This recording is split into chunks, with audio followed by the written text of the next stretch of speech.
అసలు ఐపీఎల్ 2024లో ఏం జరుగుతుంది? మొన్నేమో పాయింట్స్ టేబుల్ అట్టడుగు స్థానంలో ఉన్న ఆర్సీబీ టీం ఎస్ఆర్హెచ్ను బీట్ చేశారు.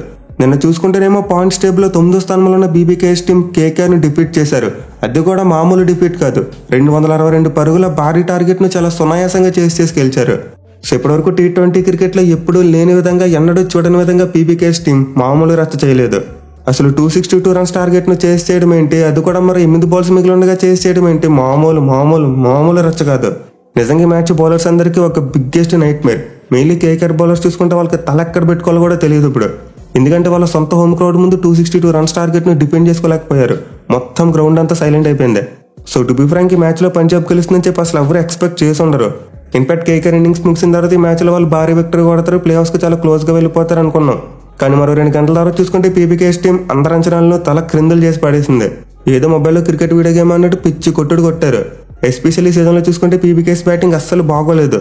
ఐ థింక్ నిన్న మొన్నటి వరకు గుజరాత్ టీం తర్వాత వరస్ట్ బ్యాటింగ్ వాళ్ళ దగ్గరే ఉండేది. ఎస్పెషల్లీ వాళ్ళు టాప్ ఆర్డర్ దగ్గర నుంచి చూసుకుంటే అస్సలు రన్స్ వచ్చేవి కాదు. ఆ చివరిలో శశాంక్ మరియు అశుతోష్ శర్మ కొట్టేవారు. కానీ మ్యాచ్లో చూసుకుంటే ప్రభ్ సిమ్రాన్ సింగ్, జానీ బెయిర్స్టో ఇద్దరు కూడా ఉగ్ర రూపం చూపించారు. అది జస్ట్ ట్రైలర్ మాత్రమే. చివరిలో శశాంక్ సింగ్ వచ్చి మొత్తం బ్లాస్ట్ చేసి పాడేశాడు. So to be frank, PBKS team ఏదో కష్టపడి 262 కొట్టినట్లేదు, ఏదో 162 అన్నట్టు ఈజీగా కొట్టి పాడేశారు. మిగిలిన మ్యాచ్లో చూసుకుంటే చాలా రికార్డ్స్ బ్రేక్ అయ్యాయి. ఇన్ఫాక్ట్ స్టార్టింగ్లో చెప్పుకున్నట్టు ఇదే టీ20 ఫార్మాట్లో ది బిగ్గెస్ట్ చేజ్. ప్రీవియస్ కి రికార్డ్ సౌత్ ఆఫ్రికా పేరు మీద ఉండేది. వాళ్ళు లాస్ట్ ఇయర్ వెస్టిండీస్ టీం మీద 259 రన్స్ టార్గెట్ను చేశారు. బట్ బీబీకేఎస్ టీం చూసుకుంటే ఆ రికార్డును బ్రేక్ చేసేశారు. 262 రన్స్ టార్గెట్ను అవ్వలేలాగా చేశారు. అండ్ ఐపీఎల్ చూసుకుంటే ఒక భారీ డిస్టెన్స్ ఇది biggest chase. Previous highest chase కేవలం 224 అని చెప్పుకునేలా చేశారు. సో ఈ ఏడాది చూసాం మనం, ఇదే గ్రౌండ్లో ఆర్ఆర్ టీం కేకేఆర్ మీద 224 రన్స్ టార్గెట్ను చేశారు. అండ్ అప్పుడు అమ్మో అనుకున్నాం.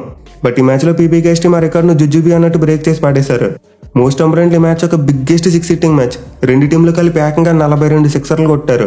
అండ్ ఐపీఎల్ హిస్టరీలో చూసుకున్నా, టీ20 ఫార్మాట్లో చూసుకున్నా, ఎక్కడ చూసుకున్నా ఒక మ్యాచ్ నుంచి 6 రావడం ఇదే ఫస్ట్ టైం. ప్రీవియస్ కి రికార్డ్ ఎస్ఆర్హెచ్ వర్సెస్ ఎంఐ మ్యాచ్లో ఉండేది, 38 సిక్స్లు కొట్టారు. బట్ ఈ రోజు ఆ రికార్డును ఈజీగా బ్రేక్ చేశారు. అండ్ ఆల్సో బీబీకేఎస్ టీం ఒక ఇన్నింగ్స్లో ఎక్కువ 6లు కొట్టిన టీంగా కూడా రికార్డును క్రియేట్ చేసింది.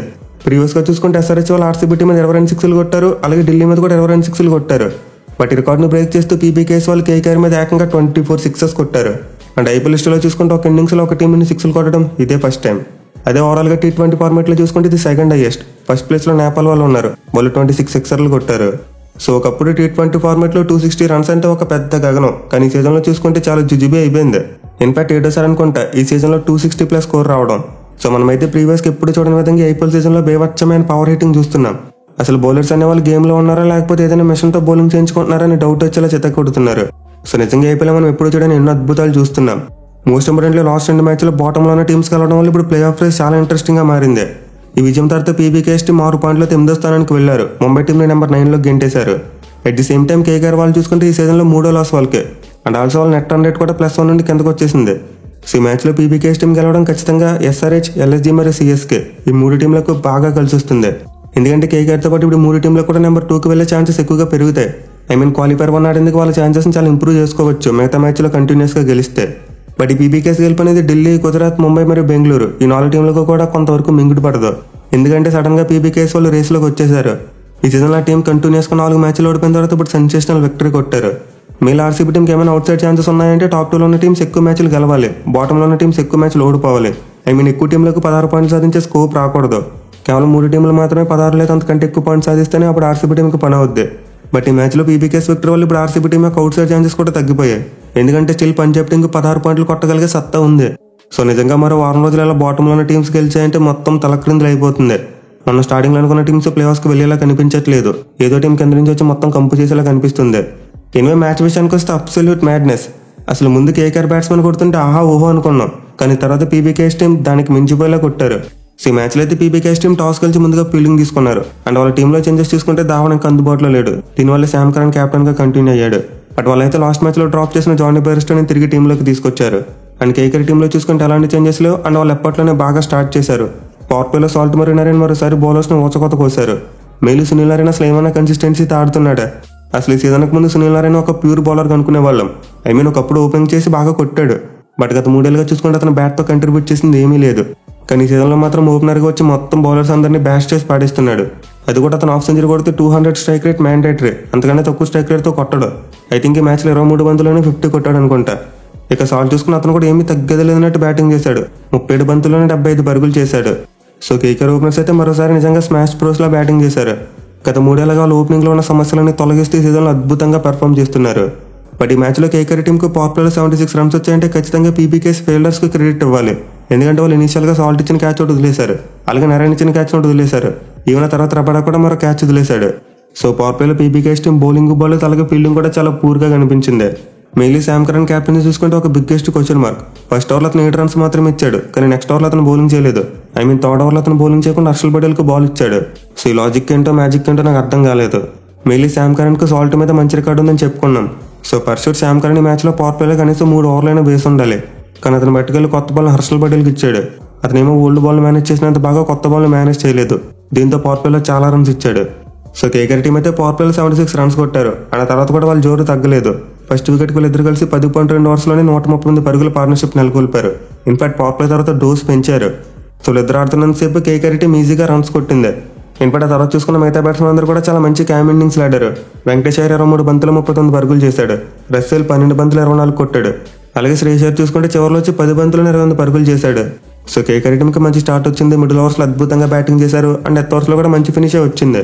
మెయిన్లీ శ్రేయస్ అయ్యర్ లాంటి ఒక ట్రెడిషనల్ బ్యాట్స్మెన్ చివరిలో అద్భుతమైన పవర్ హిట్టింగ్ చేశాడు.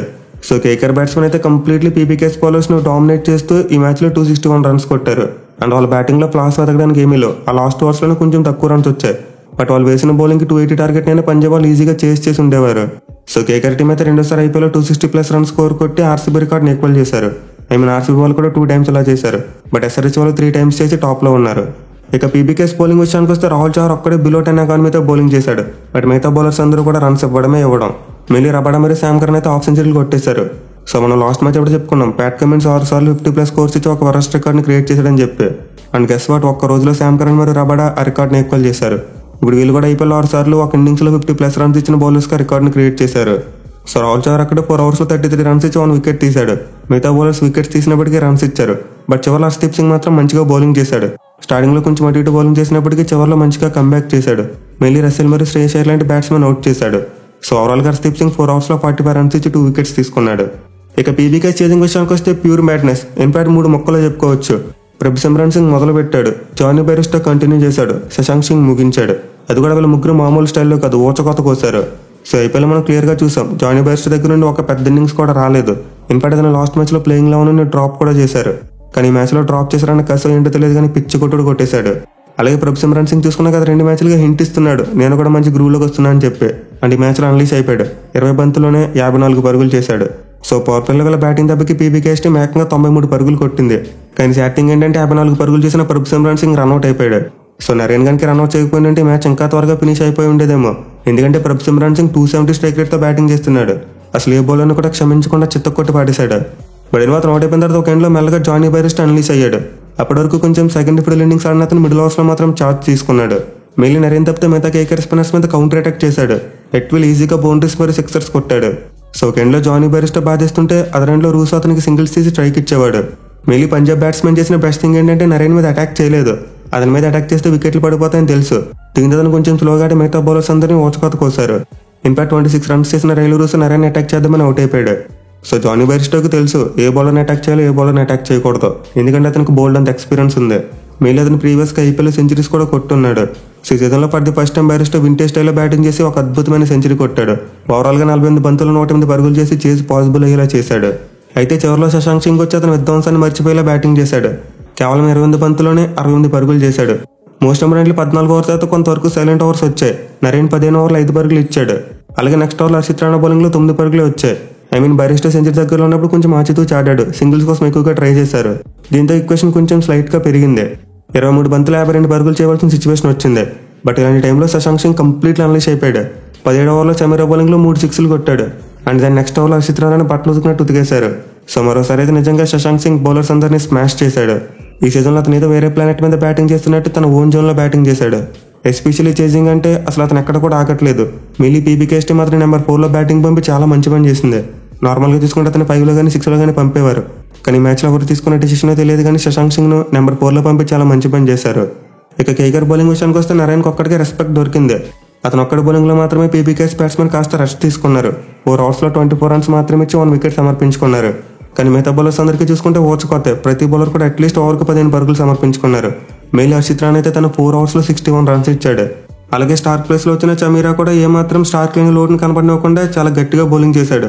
ఇన్ఫాక్ట్ అతను స్టార్క్ని రీప్లేస్ చేశాడని చెప్పుకునే కంటే రిప్లికేట్ చేశాడని చెప్పుకోవచ్చు.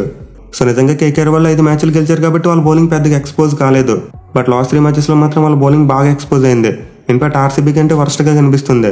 చూడాలి మరి ఈ పరాజయం నుండి కేకేఆర్ టీం ఎలా కోలుకుంటుంది అనేది.